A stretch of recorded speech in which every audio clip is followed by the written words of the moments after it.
Hey, welcome back to Insight. I'm Hammer, and I would like to welcome Heather Foster from Foster Financial. And we are talking about timing in the market, right? Yeah, so many people want to time the market because it's what emotionally you want to do.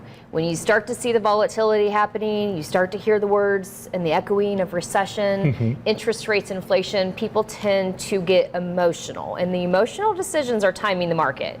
But we were reading some studies in my office, I think Bank of America put it out, that said if you were not in the market in a decade, over a 10-year period, if you did not stay all the way through and you were not in for the top 10 trading days, so just 10 days in a 10-year period, that's not a lot, right? No, it's not a lot. It's not a lot. But if you, let's just use from 2010 to 2020, if you were not in during those top 10 days, your return would have suffered by about almost 50%. So if you put $100,000 in, let's say, in 2010, and you let it ride the market, if you stayed through the entire course, you would have made about 190% or up to $290,000 is what your value would be. So we like that.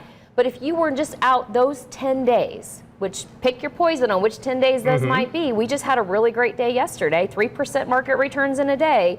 If you happen to be out, you would only be up 95% instead of 190%. So you'd have 195 instead of 290. So 10 days, just think about that. Timing the market, if you were just not in for 10 days out of a 10-year period, an entire decade, it would greatly change your returns. So it has been tried and true to stay a course. It doesn't mean that you can't go laterally. I've been a big advocate that people can go laterally, meaning stock to stock. If you go stock to stock, it's not the same thing as timing the market.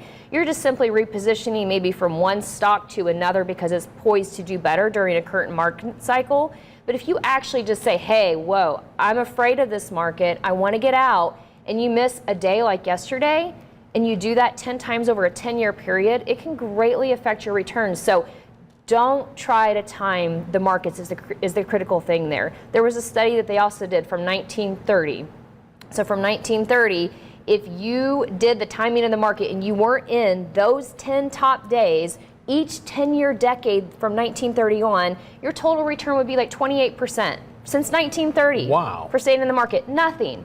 But if you had stayed the course through all the ups and all the downs, you'd be up over 17,000% since 1930. So there is something to be said with making sure that people have a plan, that they are emotionally understand that it's going to work, that they don't time the market, that they don't panic and get out, because one trading day or two trading days, you may think it may not have a big effect. A 3% return in one day can have a lasting effect on your portfolio. So please do not time this market cycle. You should have already had a plan in place that laid out how your risk tolerance should be based on when you're going to retire, the income that you may need to pull off of your investments.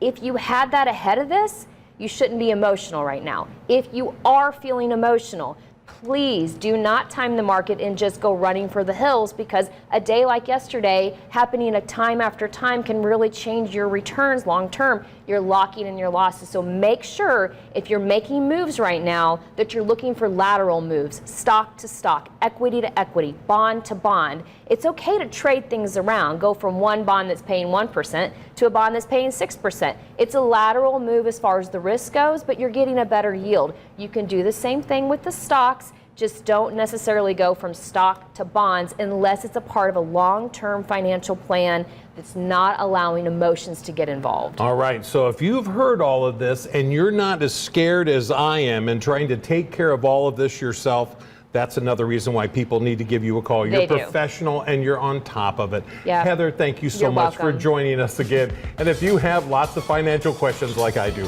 call the number on the screen for a complimentary consultation today.